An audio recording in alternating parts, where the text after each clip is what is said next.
Berfirmanlah Tuhan kepada Musa, "Pergilah, berjalanlah dari sini, engkau dan bangsa itu yang telah kau pimpin keluar dari tanah Mesir, ke negeri yang telah kujanjikan dengan sumpah kepada Abraham, Ishak dan Yakub.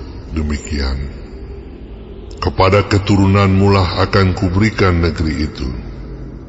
Aku akan mengutus seorang malaikat berjalan di depanmu, dan akan menghalau orang Kanaan, orang Amori, orang Het, orang Feris, orang Hewi, dan orang Yebus, yakni ke suatu negeri yang berlimpah-limpah susu dan madu. Sebab aku tidak akan berjalan di tengah-tengahmu, karena engkau ini bangsa yang tegar tengkuk, supaya aku jangan membinasakan engkau di jalan."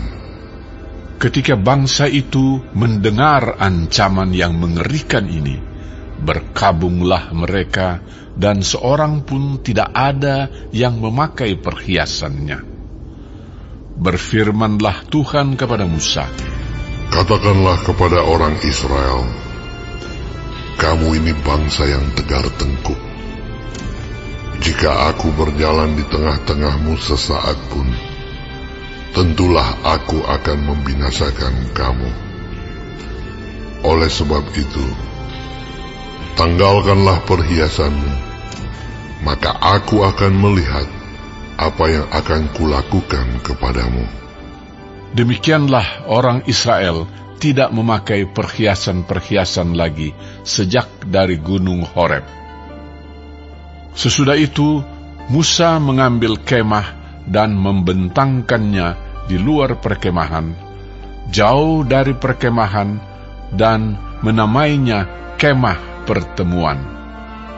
Setiap orang yang mencari Tuhan, keluarlah ia pergi ke kemah pertemuan yang di luar perkemahan.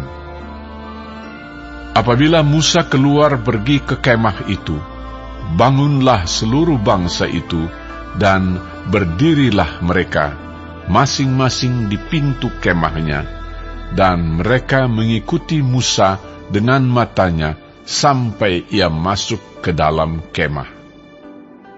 Apabila Musa masuk ke dalam kemah itu, turunlah tiang awan, dan berhenti di pintu kemah, dan berbicaralah Tuhan dengan Musa di sana.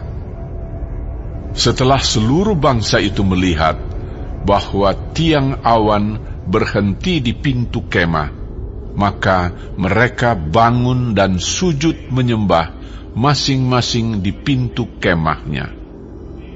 Dan Tuhan berbicara kepada Musa dengan berhadapan muka seperti seorang berbicara kepada temannya.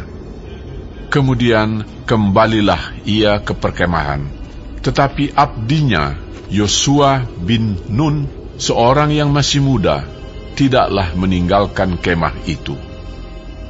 Lalu berkatalah Musa kepada Tuhan, "Memang engkau berfirman kepadaku, suruhlah bangsa ini berangkat, tetapi engkau tidak memberitahukan kepadaku, siapa yang akan kau utus bersama-sama dengan aku.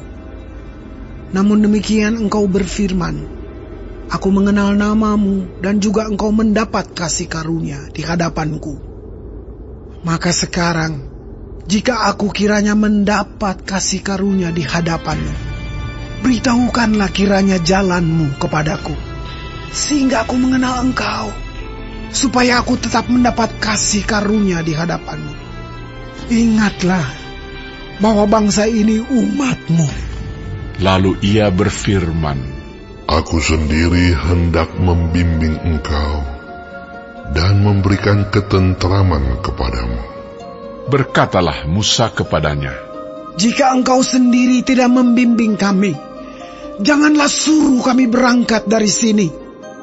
Dari manakah gerangan akan diketahui bahwa aku telah mendapat kasih karunia di hadapanmu, yakni aku dengan umatmu ini? Bukankah karena engkau berjalan bersama-sama dengan kami, sehingga kami, aku dengan umatmu ini, dibedakan dari segala bangsa yang ada di muka bumi ini. Berfirmanlah Tuhan kepada Musa, juga hal yang telah kau katakan ini akan kulakukan, karena engkau telah mendapat kasih karunia di hadapanku, dan aku mengenal engkau. Tetapi jawabnya, perlihatkanlah kiranya kemuliaanmu kepadaku. tetapi firman-Nya, Aku akan melewatkan segenap kegemilanganku dari depanmu, dan menyerukan nama Tuhan di depanmu. Aku akan memberi kasih karunia kepada siapa yang kuberi kasih karunia, dan mengasihani siapa yang kukasihani. lagi firman-Nya, Engkau tidak tahan memandang wajahku, sebab tidak ada orang yang memandang aku dapat hidup.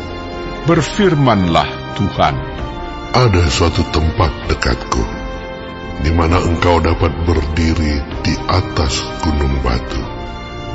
Apabila kemuliaanku lewat, maka aku akan menempatkan engkau dalam lekuk gunung itu, dan aku akan menudungi engkau dengan tanganku, sampai aku berjalan lewat. Kemudian aku akan menarik tanganku, dan engkau akan melihat belakangku, tetapi wajahku tidak akan kelihatan.